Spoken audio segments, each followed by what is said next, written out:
Welcome back to our channel friends. मैं सबका अपने चैनल स्टॉक्स फॉर लाइफ पे बहुत स्वागत करता हूँ। दोस्तों ये फैमिली डे फिल्म बस हो पता है शाम को हमारी एक वीडियो आती है स्टॉक फटाफट या फिर न्यूज़ फटाफट, जहाँ पे वीडियो एक चर्चा ने कौन स्टॉक में क्या न्यूज़ आ रही है और क्या बेस्ट बाइंग लेवल इमर्ज हो रहा है। इतना मैं आप सबके लिए होमवर्क करके लाता हूँ। मुझसे रिक्वेस्ट है वीडियो के एंड तक बने रहे, क्योंकि आज के दिन बहुत बड़ी बड़ी अपडेट्स हैं। चैनल फर्स्ट टाइम होंगे सब्सक्राइब कर सकते हैं इस तरह की क्वालिटी कंटेंट को सबसे पहले एक्सेस करने के लिए। Now without delaying any for time let's begin. बात की जाए भारतीय शेयर बाज़ार की, लाइफ टाइम ऊंचाई पे उड़ रहा है, बट इसी बीच में दोस्तों हमने एक चीज़ विटनेस करी है कि एफआईएस इन सब लेवल्स पे माल बेच रहे हैं। जी हाँ दोस्तों, आज भी अगर आप देखें एफआईएस की वैल्यू हमें 5,598 करोड़ के आसपास सेलिंग का ही देखने को मिल रहा है।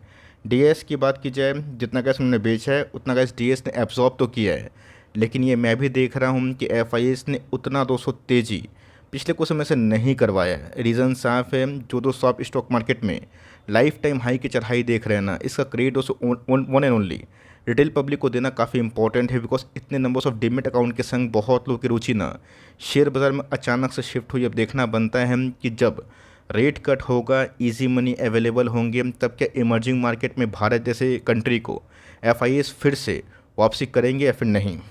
दोस्तों मैंने आपको हमेशा बताया है इसके पहले, अगर मेरी आप 5 वीडियोस को देखें, कि एफआईएस 20 तो देंगे, लेकिन जब उनकी एंट्री होगी काफ़ी पेनफुल होगी, और एग्जैक्टली वही हमें देखने को मिल रहा है। इतना दोस्तों सेलिंग करने के बाद, इतना बाज़ार को डराने के बाद, तोड़ने की कोशिश करने के बावजूद भी निफ्टी 25,000 के आसपास चल रहा है। मैंने कहा इस भारतीय बाज़ार को इतना लाइफ टाइम में मजबूत और रोबस्ट नहीं देखा था। इकनॉमी की बात की जाए, वो तो गैस भारत का इकनॉमी वर्ल्ड से काफ़ी अलग चल रहा है, काफ़ी ग्रोथ हमें देखने को मिल रहा है, पर भारतीय शेयर बाज़ार एफआईएस के बिना इतना उड़ रहा है ना दोस्तों, ये मेरे लिए पर्सनल एक्सपीरियंस है। और मैं देखूंगा कि आने वाले 6 महीना साल भर में क्या घटनाक्रम होगा, तो ऑफकोर्स मुझे कुछ सीखने को ही मिलेगा। बिकॉज मैंने एफआईएस की इतने सेलिंग के बावजूद भी भारतीय बाजार को इतना रोबस्ट वे से ना भागते हुए अपने लाइफ टाइम में नहीं देखा है। हाँ दोस्तों, आप सबको अच्छे से पता है कि लास्ट 15 महीना में दोस्तों क्या घटनाक्रम हुआ। बीएसई मिड कैप की बात की जाए, स्मॉल कैप के स्टॉक्स की बात की जाए, क्या भागे हैं दोस्तों। आप पोर्टफोलियो में अगर आप सारे स्मॉल कैप को लेके बैठे हैं, मिड कैप को लेके बैठे हैं, तो कुछ कुछ कंपनी अभी भी मुझे पता है डिसअपॉइंटमेंट शो कर रही है। बट दोस्तों मैं एक चीज़ बोलूँगा ना, ओवरऑल पोर्टफोलियो की बात की जाए उसमें मैसिव मैसिव मैसिव तेज़ी हमें देखने को मिल रही है। और आज मैं बहुत खुश इसलिए हूँ बिकॉज पिछले कुछ समय से बहुत पब्लिक जो काफ़ी परेशान थे ना, अब उनके शेयर्स में तेज़ी आते हुए देखने को मिल रही है। और मैं एक चीज़ नोटिस कर रहा हूँ कि जो कंपनी पिछले कुछ समय से लोगों को परेशान की थी ना, 2-2 साल की होल्डिंग के बाद उन सब के नंबर्स अच्छे आ रहे हैं। और जब नंबर्स अच्छे आना शुरू किए हैं, तो मेरा ऐसा मानना है कि इनिशियली आपको ज़रूर उसको लॉन्ग टर्म तक होल्ड करना चाहिए। इसमें दोस्तों बात की जाए फोनिक्स मिल्क की, एक रियल इस्टेट कंपनी है जो कि मॉल्स वगैरह बनाती है, डेवलपमेंट करती है। रही बात उस रिटेल मॉल्स की बात की जाए, उसमें कामकाज है, कंपनी ज़बरदस्त है। कंपनी की बात की जाए, कल के दिन फाइनली बोनस जो इशू है ना वो कर सकती है। कंपनी की बात की जाए, मैं क्यों कवर कर रहा हूँ, बिकॉज इनके फंडामेंटल्स दोस्तों बहुत मजबूत है। चूँकि कंपनी थोड़ी छुपी हुई कंपनी है, बहुत कम लोग इसको कवर करते हैं, लेकिन दोस्तों कंपनी कोई छोटी मोटी नहीं है। 60,000 करोड़ के आसपास की मार्केट कैप है। कंपनी के भाव की बात की जाए, वहीं 3700 के आसपास चलने वाला स्टॉक है। एक चीज़ इस कंपनी में जो मुझे बहुत ही अच्छी लगती है, क्योंकि कंपनी की बात की जाए भले ही 10 साल के इंटरवल में उतने पैसे नहीं बनाए, लेकिन दोस्तों इनके पीयर्स ग्रुप ने ना जितना लोगों को परेशान किया था, उसमें एक ट्रेमेंडस बियर मार्केट था 10 सालों में। इस कंपनी में ऐसा कुछ नहीं हुआ, लेकिन दोस्तों इस कंपनी ने अपने ही पीयर्स को बहुत ही बड़े मार्जिन से बीट किया। तो कंपनी फंडामेंटली बहुत ही स्ट्रॉन्ग है और टेक्निकली भी काफ़ी मजबूत है। बोनस होगा तो कंपनी अफोर्डेबल होगा, बट कंपनी तो सब चाहें तो ट्रैक एंड वॉच कर सकते हैं और लिए हैं। तो मेरा ऐसा मानना है गोइंग फॉरवर्ड जिस हिसाब से gas government of India capex इस बजट में हमने देखा ना, इसको ज़रूर लॉन्ग टर्म तक कंटिन्यू करना चाहिए। बिकॉज आने वाला साल 2 साल पूरे रियल एस्टेट के लिए, कंस्ट्रक्शन के लिए, इंफ्रा के लिए बहुत ही बूस्ट साबित हो सकता है। यहाँ दोस्तों अब की बार दीपक 3,000 पार, और दोस्तों मैं बहुत खुश हूँ। मैं खुश इसलिए हूँ बिकॉज एक छोटा पब्लिक जो कभी कभी पैनिक में माल बेच देता है, लेकिन ये सोचो मैंने हर एक वो कोशिश की एसटीएफएल प्लेटफॉर्म में जहाँ पे आपको सच्चाई से अवगत करवाया जाए। अब मैं सबको नहीं बचा सकता, सबको नहीं सिखा सकता। जो अपना ही विजडम यूज़ करते हैं, यस मेरा तो सो हेल्प लेते हैं कि मैं कुछ कुछ न्यूज़ लाइक ट्रैक करके आप कुछ स्टॉक का बिहेवियर और कुछ इंडस्ट्री का ग्रोथ के बारे में डिस्कस करता हूँ। लेकिन दोस्तों बाई सेल का ना कॉल आप ही का होना चाहिए। और जिन्होंने कहा एसटीएफ पे भरोसा किया और खुद पे भरोसा किया ना, आज मुझे पता है कि बहुत ही खुश होंगे बिकॉज दीपक नाइट्रेट जैसा जेम शेयर ना एक समय अपने टॉप से 45% डाउन था और फाइनली दोस्तों शेयर की वापसी होते हुए देखने को मिल रही। आज डे हाई की बात की जाए कंपनी 3122 के आसपास पहुंची थी। हाँ दोस्तों, शेयर बाजार में पैसा कमाने के लिए एक चीज़ तो सबसे इंपॉर्टेंट है कन्विक्शन। असली पैसा बियर मार्केट में बनता है, असली पैसा बियर मार्केट में बनता है। मैं फिर से रिपीट कर रहा हूँ, लेकिन रियलाइजेशन दोस्तों बुल मार्केट में होता है। बुल मार्केट में लोग अंधे हो जाते हैं, कोई भी शेयर को टॉप पे खरीद के फुल पैसा निवेश कर देते हैं, बट जब एवरेजिंग करने की बारी आती है बोलते हैं मैं फंस गया। ऐसा कैसा चलेगा? अगर आपने दीपक नाइट्रेट को टॉप पे भी लिया होता, एवरेजिंग करने का हिम्मत होता ना, मैं दावे के संग बोल रहा हूँ आपका एवरेजिंग प्राइस कम से कम 2200-2400 होता। अभी भी आप कम से कम 30-40-50% प्रॉफिट में होते, लेकिन लोगों को दोस्तों टॉप में ख़रीदना है और उसके बाद लोग ब्लेम करते हैं। ऐसा नहीं चलेगा। हर एक कंपनी का ख़राब साइकिल आता है और गुड साइकिल भी आता है। तो हमेशा दोस्तों बैड साइकिल ना क्रिएट्स गुड प्राइस। मैं फिर से रिपीट कर रहा हूँ, ख़राब फेस दोस्तों हमेशा गुड प्राइस को क्रिएट करता है और गुड इन्वायरमेंट हमेशा बैड प्राइस को दस्तक देता है। क्योंकि दोस्तों केमिकल में आपने देखा कि पिछले कुछ समय से क्या रैली हमें देखने को मिल रही है, और शायद दोस्तों बहुत ही कम ऐसे चैनल थे पूरे इंटायर यूट्यूब में ना जिन्होंने केमिकल्स को कवर करने का हिम्मत शो किया। मैंने कहा इस क्राइसिस भरे माहौल में भी केमिकल्स का हाथ नहीं छोड़ा और बहुत सारी केमिकल्स कंपनी को मैंने कवर किया कन्विक्शन के संग। आज वो हमें सारे रिवॉर्ड दे रहे एक्सेप्ट लक्ष्मी ऑर्गेनिक। उसमें भी कहानी है, मैं कभी उसके बारे में बताऊंगा बिकॉज मैनेजमेंट की कमेंट्री एकदम मिसमैच हुई। लेकिन दोस्तों मोटा मोटी अगर देखें मैक्सिमम केमिकल्स कंपनी ने अपने बियर फेस को तोड़ के अभी के टाइम ऊपर की तरफ चढ़ाई करने की कोशिश कर रहे हैं। तो कंपनी फाइनली अपने 5 अगस्त को नंबर्स पेश करेगी Q1 के। लोग परेशान होंगे IRCTC में कि सर कंपनी क्यों नहीं चल रही है। मेरा दोस्तों ऐसा मानना है ना, कंपनी फंडामेंटली बहुत ही स्ट्रॉन्ग है और इस कंपनी को आज से नहीं हम लोग 150, 200, 250 के लेवल से होल्ड कर रहे हैं। कंपनी दोस्तों स्प्लिट के पहले 5-6 गुना हुई थी, लेकिन कंपनी आधा होने के बाद फिर से हमें डबल होते हुए देखने को मिली। धैर्य रखिएगा, कंपनी के बिजनेस को समझिएगा, तो आपको ऑटोमेटिकली ऐसी कंपनी भरोसा हो जाएगा। सीटीसी की बात की जाए तो ऑफकोर्स गाइस आपको पता है कि मोनोपोली कंपनी है, टिकटिंग का बुकिंग कहाँ ही होगा। यस, गवर्नमेंट की बात की जाए कभी कभी इंटरवेंशन करती है जो कि मुझे पसंद नहीं आता। यहाँ पे गैस कंपनी 30% एक दिन में फॉल हुई थी। मेरा पोर्टफोलियो उस दिन ना खून खराबा हो गया था पोर्टफोलियो में। बट गवर्नमेंट को रियलाइज़ हुआ कि भाई जो कन्वीनियंट फी का शेयरिंग वाली टेक्निक है वो चीज़ सही नहीं बैठी। तो गवर्नमेंट ने कैसे उसको रिवोक भी किया, अपने डिसीजन को वापस भी लिया। लेकिन यस, जब गवर्नमेंट दोस्तों ऐसा काम करता है ना तो हम लोग कुछ नहीं कर सकते बिकॉज हमारे पास एक लिमिटेड इन्फॉर्मेशन का ही न्यूज़ आती है और उसी के अकॉर्डिंग हमें जज करना होता है। IEX में भी ऐसा हुआ, बट IEX ने भी इस क्वार्टर में काफ़ी अच्छे नंबर्स पेश किए और उसके बाद कंपनी भागी। IRCTC की बात की जाए अभी भी Q1 के नंबर्स अवेटिंग है, लेकिन कंपनी फंडामेंटली काफ़ी स्ट्रॉन्ग है। लॉन्ग टर्म में कैसे अगर आपको कंपाउंडिंग मशीन चाहिए ना, इस कंपनी में वो सारे गुण हैं जैसे कि VBL, डिक्सन, पॉलीकैब में है। बट वही कहानी है गवर्नमेंट की, तो अगर आप उससे ओके हैं तो इस कंपनी को तो टाइम देना तो बनता है। हम पिस्टन अर्निंग्स की बात की जाए, ये कंपनी का मुझे इस इंटायर सेक्टर में बहुत ही अभी भी अंडर वैल्यूड लगती है। आज कंपनी भले ही 6% भागी, बट मेरा ऐसा मानना है कि इस कंपनी का जो करंट वैल्यूएशन है ना 4000 से लेकर 4500 के आसपास डिजर्व करती है। बोलेंगे वेट सर आपका बोलने का मतलब कंपनी ऐसे डबल हो जाएगी। देखिए दोस्तों, शेयर बाज़ार मेरे अकॉर्डिंग तो नहीं चलेगा। शेयर बाज़ार अपने ही धुन में चलता है, हमें बस अपनी एनालिसिस करनी होती है। मुझे कैसे इस कंपनी के फंडामेंटल्स में दम दिखाई देता है, तो मैं अपना व्यू शेयर करता हूँ। कभी कभी गलत होता हूँ तो बहुत बार सही भी होता हूँ। लेकिन कंपनी के 19 के पी के संग दोस्तों कंपनी के जो अर्निंग्स पिछले कुछ समय से कंटिन्यूसली बेसिस पे बढ़े हैं ना, वो काफ़ी ह्यूमंगस है। मैंने कहा इस कंपनी को इन सब लेवल्स पे कवर किया था, अगर आपको याद होगा तो 1100-1200 के आसपास जब एक फंड हाउस ने इधर पे स्टेक बढ़ाया था, उसके बाद इस कंपनी लाइफ टाइम हाई कुछ हुई थी। पुराने हाई को तोड़ के फिर से एक डिप हमें देखने को मिल रहा है। तो देखा गया तो कंपनी हमें 70-80% के आसपास रिवॉर्ड ऑलरेडी दे चुकी है। बट मेरा ऐसा मानना है कंपनी यहाँ से भी ना काफ़ी मल्टीपल टाइम्स फोल्ड हो सकती है। की बात की जाए, कल रात को ही दोस्तों मैंने वीडियो बना के इनकरेज किया था कि इस कंपनी के फंडामेंटल्स को देखें, बिकॉज कल भी अपर सर्किट लगा था। आज खुलता ही ऐसा नहीं कि अपर सर्किट लगा, बट एट द एंड में कंपनी फिर से अपर सर्किट में फ्रीज हुई बिकॉज डिक्सन के नंबर्स ने दोस्तों आपका दिमाग घुमा ही दिया होगा। बट इनके नंबर्स बिकॉज कोई कम नहीं थे, इनके नंबर्स डिक्सन से भी हेवी वेट थे सच बताऊं तो। बिकॉज कंपनी के जो प्रॉफिट इस बार हमने देखा और कंपनी के जो गाइडेंस है ना वो बहुत ही अद्भुत है। बिकॉज साल दर साल दोस्तों रेवेन्यू डबल करना मामूली बात नहीं है और इस कंपनी के प्रोमोटर अभी ऑप्टिमिस्टिक है बिकॉज इनका अभी के टाइम जो न्यू डिमांड मार्केट में आ रहा है न्यू प्रोडक्ट्स का ना वो काफ़ी ह्यूज है। मार्केट कहाँ जाके टूटेगा नहीं टूटेगा जेनटेक में, ये तो गैस मुझे नहीं पता। मुझे कैसे पता होगा कि बाजार किस दिन बुलिश रहेगा किस दिन बेरिश रहेगा। शॉर्ट टर्म में दोस्तों मैं दिमाग ख़राब नहीं करता हूँ। लॉन्ग टर्म की बात की जाए, कंपनी अभी तक तो दोस्तों बहुत ही अच्छा मल्टीबैग बनी हुई है, बट सर्किट वाले स्टॉक को थोड़ा सा अवॉइड करें तो बेटर रहेगा। आपने चढ़ाई कर ली है कोई भी लेवल्स पे तो होल्ड करें, बिकॉज बाजार दोस्तों टॉप पे है और मेरा ऐसा मानना है कि कभी ना कभी तो करेक्शन आएगा। और मेरा ये भी मानना है कि अगर कोई एक्सटर्नल शॉक बाज़ार को मिला ना तो ही बियर्स लोग हमला करना शुरू करेंगे, लेकिन देखते हैं कि वो पल कब आएगा। और मैं इसके लिए ओके हूँ दोस्तों, बिकॉज बाज़ार में अगर इतनी तेज़ी होगी, मेरे स्टॉक्स इतना अच्छा परफॉर्म करेंगे हम, तो क्या छोटा मोटा फॉल हम लोग एंटिसिपेट नहीं कर सकते, करना चाहिए। और दोस्तों इसी को हम लोग ना रियलिस्टिक अप्रोच बोलते हैं, जहाँ पे हम लोग को बुल्स को भी स्वागत करना चाहिए बियर्स को। बुल्स बाज़ार को तेज़ करते हैं और बियर्स की बात की जाए वो बाज़ार को ना सस्ते करते हैं, जहाँ लॉन्ग टर्म में एवरेजिंग करने का, फ्रेश फंड डालने का मौका मिलता है। केपीआईटी की बात की जाए तो केपीआईटी भी दोस्तों एक शानदार कंपनी है, नंबर्स भी ब्लॉकबस्टर रहे और कंपनी से मुझे कोई शिकायत नहीं है। इवन कंपनी को दोस्तों मैं लॉन्ग टर्म बहुत लॉन्ग टर्म प्ले करने की कोशिश करूंगा। कंपनी की साइज़ की बात की जाए काफ़ी बड़ी हो चुकी है। साइज़ की बात की जाए कंपनी 50,000 करोड़ के आसपास की मार्केट कैप हो चुकी है। एक समय गैस कंपनी बहुत छोटी थी, 4-5 करोड़ के आसपास की मार्केट कैप थी, 10 करोड़ के आसपास की मार्केट कैप थी।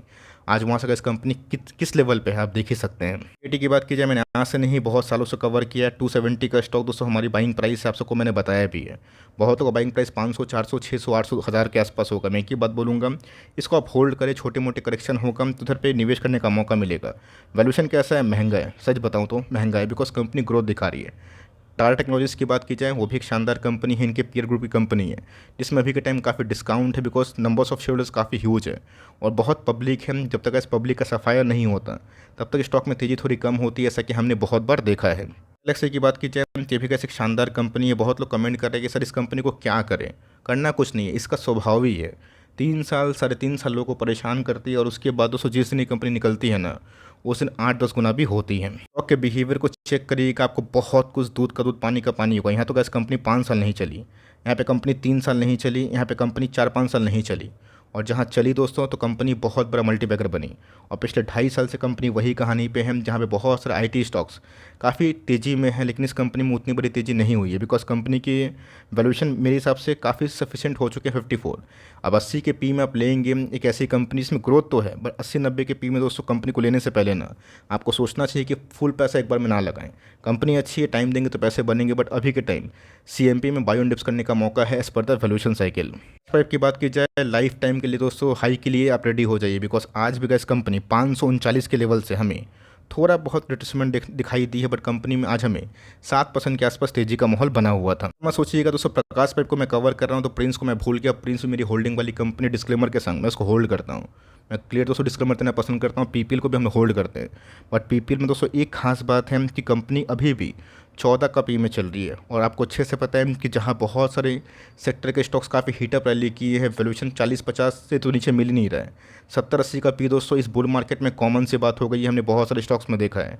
और इस पूरे इंटायर इंडस्ट्री में इस कंपनी में काफ़ी अंडर वैल्यूएशन छाया हुआ है। कंपनी के Q1 के नंबर्स हमारे सामने तो नहीं आए हैं, बट यस अगर नंबर्स में कुछ जलवा कंपनी बिखेरेगी तो मेरा ऐसा मानना है कंपनी हमें लॉन्ग टर्म में काफ़ी रिवॉर्ड दे सकती है। तो 150 का स्टॉक दोस्तों लगभग 4 गुना होने वाला है, बस 70 पॉइंट भागेगा तो 4 गुना। और इसीलिए इस कंपनी में लॉन्ग टर्म का दाव खेले। और यस इसने टू बी वेरी ऑनेस्ट मेरे सब मतलब उम्मीद से भी ज़्यादा पैसे बनाए और बड़े पैसे बनाए, बिकॉज ये दोस्तों मेरी कंपनी आज से नहीं होल्डिंग है। जब इसका मार्केट कैप 300 करोड़ के आसपास था तब से कैसे इस कंपनी को हम लोग आराम से होल्ड एंड कंटिन्यू कर रहे हैं। फ्रेंड की बात की जाए तो नंबर्स कैसे थे? नंबर्स दोस्तों डिसेंट नहीं बोलूँगा, मिक्स थे। जैसे कि एसआरएफ के नंबर्स आपने देखा, लेकिन यस जब एसआरएफ की गाइडेंस दोस्तों Q3 और Q4 में बहुत ही पॉजिटिव है, H2 में तो आप उम्मीद कर सकते हैं। इसलिए इस एंटिसिपेशन में कि आने वाला कल आज से बेहतर होगा, इसलिए बाजार इसको अभी के टाइम रिस्पॉन्स दे रहा है। फ्रेंड की बात कीजिए, एक जेम कंपनी है, बहुत ही सॉलिड बैलेंस शीट है, और इस कंपनी को आज से नहीं दोस्तों हमने 1000-1200 के लेवल पे कवर किया, तो कोई याद होगा। कंपनी वहाँ से 5000 के आसपास भी गई थी, 4-5 गुना। वहाँ से कंपनी 30% फॉल होते हुए दिखाई दी, 35%, बट कंपनी दमदार है। इस कंपनी को अगर आप लिए हुए नवीन फ्रेंड को तो मेरा ऐसा मानना है कि फॉर लॉन्ग टर्म आपको ज़रूर बिना टेंशन का होल्ड करने की ज़रूरत है। PLW की बात की जाए, ब्लॉकबस्टर सेट ऑफ नंबर्स मुझे पर्सनली लगे। इस कंपनी में अगर फ्रॉड हटता है, छोटी मोटी डिप आती है, बिलो 650 मिलता है, छोटे मोटे एक्मुलेशन के संग फॉर लॉन्ग टर्म 5 साल का हॉरिजन के संग इस कंपनी को अप्लाई कर सकते हैं। मोटिव स्टॉक में दोस्तों मैं देख रहा हूँ कि अभी भी स्मूथ जर्नी बनी हुई है, बिकॉज अभी भी ऑटो स्टॉक्स काफ़ी अच्छा परफॉर्म कर रहे हैं, तो ऑफकोर्स ऑटो एंसिलरी की डिमांड भी काफ़ी अच्छे बन सकते हैं। रही बात ईवी में भी कैसे कंपनी काम करती है, तो कंपनी की बात की जाए फंडामेंटली स्ट्रॉन्ग के संग कंपनी का जो वैल्यूएशन महंगा तो है, बट कंपनी का जो ग्रोथ है ना, वो मुझे बहुत ही अच्छा लगता है। यूनो मिंडा, टालब्रोस ऑटो, सोना बीएलडब्ल्यू और जमुना ऑटो पे भी ध्यान रखिएगा, जिसको मैंने कवर इस वीडियो में तो नहीं किया, लेकिन यस उस कंपनी में भी ब्रेकआउट का सीन बन रहे हैं। तो पोस्ट नंबर्स के बाद आप इसमें एकोमोडेशन फेज धीरे धीरे 6 महीने का टाइम लीजिए, कोई जल्दीबाजी नहीं है। अभी खरीदना है 100 स्टॉक, क्या मतलब बनता है? आप 6 महीना साल भर में अपनी एकोमोडेशन पूरी करिए और 10 साल तक छोड़ दीजिए, तभी बड़े पैसे बनते हैं। पैनल की बात की जाए, बहुत लोग कंफ्यूज होंगे, वीवेल के नंबर्स काफ़ी अच्छे नंबर्स आने के बाद गिरा, क्योंकि एक्सपेक्टेशन काफ़ी ह्यूज था और स्प्लिट का रेशियो सही नहीं होने की वजह से वीवेल में थोड़ी बहुत पिटाई हुई। ग्रीन पैनल क्यों भागा despite of very poor numbers? जाके दोस्तों इन्वेस्टर प्रेजेंटेशन में ना आप देखें कि कंपनी के नंबर्स क्यों ख़राब हुए हैं।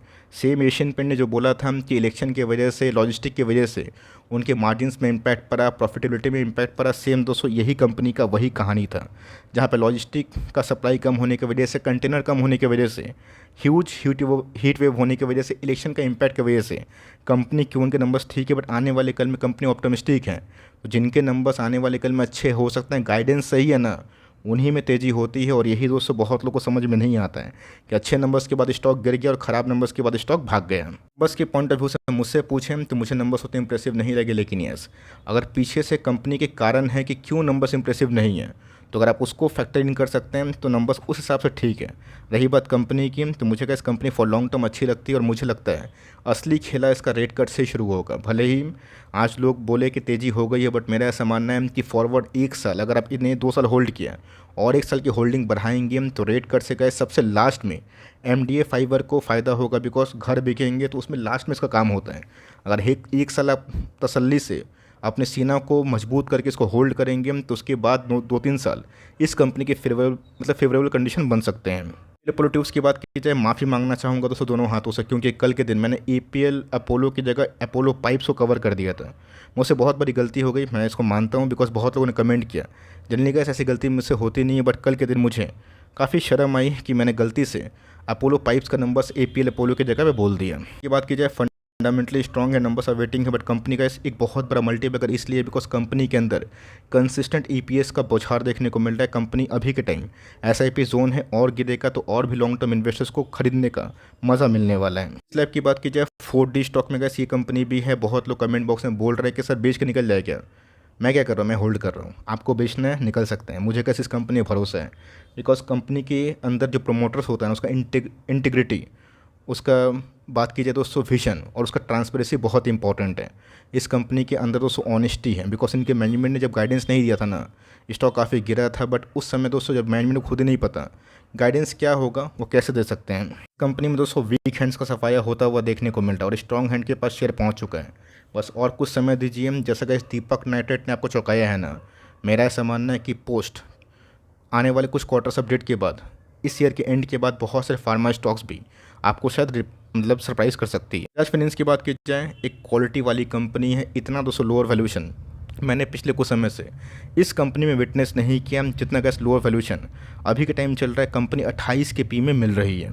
इस दिन दोस्तों इसका टाइम करेक्शन पूरा हुआ ना, उस दिन आप देख लीजिएगा कि कंपनी कैसे भागती है। कंपनी अपना हर एक वो कोशिश कर रही है, चाहे वो अर्निंग्स की पॉइंट ऑफ व्यू की बात की जाए, ये सारे फिगर्स काफ़ी डिसेंट ला रही है, बट डिस्पाइट स्टॉक गिर रहा है, बिकॉज रेट कट से दोस्तों ही फ़ायदा होगा। बिकॉज इस हिसाब से बोरोइंग कॉस्ट हाई हुआ है और लोग डिपॉजिट नहीं कर रहे हैं, इनके पास पैसा कहाँ है? पैसा नहीं है तो कहाँ पे दोस्तों क्या करेंगे? लोन बुक में इसका इम्पैक्ट होगा। आरबीआई ने गैस हाल फिलहाल में एक आध कार्ड इनका बैन कर दिया था। रेट कट से गैस मुझे लगता है कि एनबीएफसी को राहत मिलेगी, और एल्स कंपनी ये सब जो है ना, वो थोड़ा बहुत आपको सफ़र करवा सकती है। सुपरमार्ट की बात की जाए, एक शानदार कंपनी, नंबर्स काफ़ी सॉलिड थे, डिसेंट थे, और कंपनी 5,000 के नीचे आती है। और इस लेवल से अगर आप चाहते हैं तो नॉर्मल 3-5 साल के हॉरिजन के लिए, 10 साल के हॉरिजन के लिए कंपनी में एसआईपी कर सकते हैं। लगता है कंपनी फिर से 3500 के लेवल पे आएगी, मुझे कैसा लगता नहीं, बिकॉज रेट कट से कंपनी के वॉल्यूम बूस्ट होंगे और कम भले स्टॉक मार्केट में थोड़ा बहुत क्राइसिस आ जाए, बट मुझे लगता है कि रियल एस्टेट अगर ठीक चलेगा, कंपनी के अंदर कंजम्पशन का मतलब इंडिया के अंदर कंजम्पशन ठीक रहा, तो कंपनी अच्छी परफॉर्मेंस करेगी। तो कंपनी में अगर आप निवेशित हैं तो स्टे इन्वेस्टेड, निवेश करना चाहते हैं एसआईपी चालू कर सकते हैं। ईयर की बात की जाए तो ये भी कैसे एक थीम ऐसा है जो कि सेमीकंडक्टर को बूस्ट करता है, बट कंपनी बहुत ही प्राइसी जोन पे है। देखते हैं कि आने वाले दिनों में अपडेट क्या आती है। कंपनी में निवेशित है तो निवेशित रहिए, बिकॉज कंपनी पिछले कुछ समय से सेमीकंडक्टर के थीम में काफ़ी इंप्रेसिव परफॉर्मेंस की है। यही की बात की जाए, मैंने कहा इस डिस्क्लेमर के संग इस कंपनी को हाईली हाईली रिस्की कैटेगरी में बोला था कि इसको आप ट्रैक करें। बहुत तो बोल रहे कि इसका सर्किट कब खुलेगा, तो पीरियोडिक कॉल ऑप्शन में ही इस कंपनी में बाई सेल होता है, बिकॉज कंपनी ईएसएम स्टेज में है। इसलिए गैस बहुत ही हाई रिस्क है, कोई रिकमेंडेशन नहीं मैं साफ कर दूँ। लेकिन कंपनी के 2 अगस्त को नंबर से देखते हैं कि नंबर्स कैसे आते हैं। इस करने से पहले अपनी रिसर्च भी करें। कंपनी पिछले कुछ समय से अच्छे परफॉर्मेंस कर रही है, बट देखते हैं कि 2 अगस्त के बाद कंपनी के नंबर्स कैसे हैं। बिकॉज पीरियोडिक कॉल ऑप्शन में कैसा को पता है कि वॉल्यूम काफ़ी ना के बराबर होता है, ऊपर से ईएसएम स्टेज 2, तो काफ़ी बाई सेल में दिक्कत आती है। तो देखते हैं कि 2 अगस्त को कंपनी नंबर्स कैसे पेश कर रही है। वीडियो अच्छी लगी तो प्लीज़ लाइक करिएगा, चैनल फर्स्ट टाइम होंगे सब्सक्राइब करके बेल आइकन को प्रेस करना भी ना भूलिएगा। दोस्तों मिलते हैं जल्दी ही, तब तक के लिए bye. Thanks for watching friends, God bless you all.